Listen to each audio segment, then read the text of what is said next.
«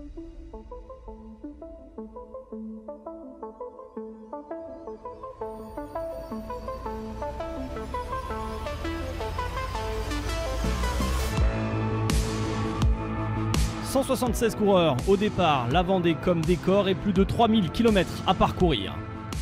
Le premier terrain de jeu de ce Tour de France 2018, une étape plate de 201 km au sortir de la presqu'île de Noirmoutier en direction de Fontenay-le-Comte.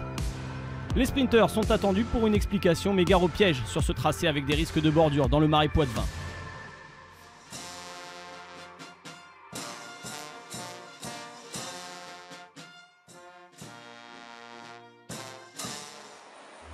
Dès le départ réel, 3 hommes partent à l'assaut des côtes vendéennes. On retrouve 3 Français à l'avant.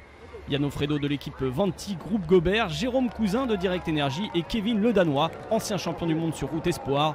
Le coureur de l'équipe Fortunéo Samsic et le fils de l'ancien coureur Yvon Le Danois. Il dispute son premier Tour de France. Les fuyards prennent rapidement leur distance avec le peloton. L'écart ne dépassera jamais les 4 minutes, le peloton garde les échappés à portée de fusil et chaque favori du jour a mis un homme pour la poursuite. On retrouve les Lotto Jumbo pour Groenewegen, les Quick-Step pour Gaviria, les FDJ Groupama pour Démarre et les Dimension Data pour Mark Cavendish.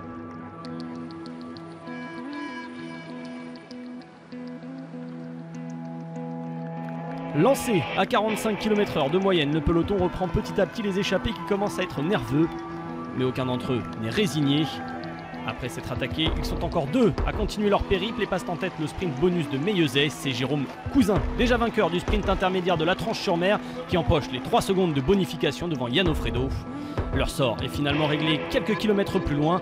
Les routes sont plus étroites et la nervosité gagne le peloton. La chute est inévitable et Arnaud Démarre se fait piéger. Frayeur pour les leaders au général un peu plus loin. Christopher Froome va au sol et perd près de 50 secondes à l'arrivée. Quintana lui crève, mais plus de peur que de mal. Devant le train Quick-Step est lancé, mais cette année ce n'est pas pour Marcel Kittel, mais pour le jeune Colombien Fernando Gaviria qui s'impose pour sa première sur le Tour devant Peter Sagan et Marcel Kittel. Fernando Gaviria est l'homme donc de cette première étape. Une première sur le Tour ponctuée par une victoire et un premier maillot jaune. Il enfile également le maillot blanc mais surtout le maillot vert qu'il cherchera à garder jusqu'à Paris. L'an dernier il avait remporté 4 étapes sur le Giro pour empocher finalement le classement par points. Il sait ce qu'il lui reste à faire cette année pour en faire de même sur le Tour de France.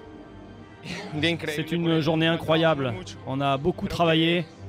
Cette victoire, on la doit à chaque personne de l'équipe, à tous ceux qui sont présents sur le Tour. Sans eux, je n'aurais pas pu préparer un tel sprint. Grâce à eux, j'ai remporté cette victoire. Je les remercie.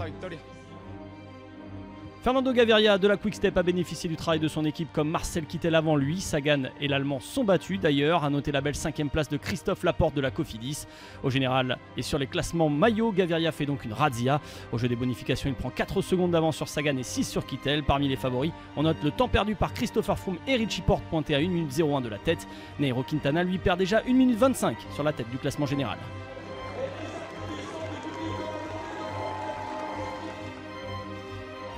Demain, le peloton rentrera un peu plus dans les terres avant de prendre la direction de La Roche-sur-Yon. 182,5 km et une seule côte répertoriée. Un nouveau terrain de jeu pour les sprinteurs, mais l'arrivée pourrait réserver quelques surprises avec un faux plat montant d'1 km à près de 4%.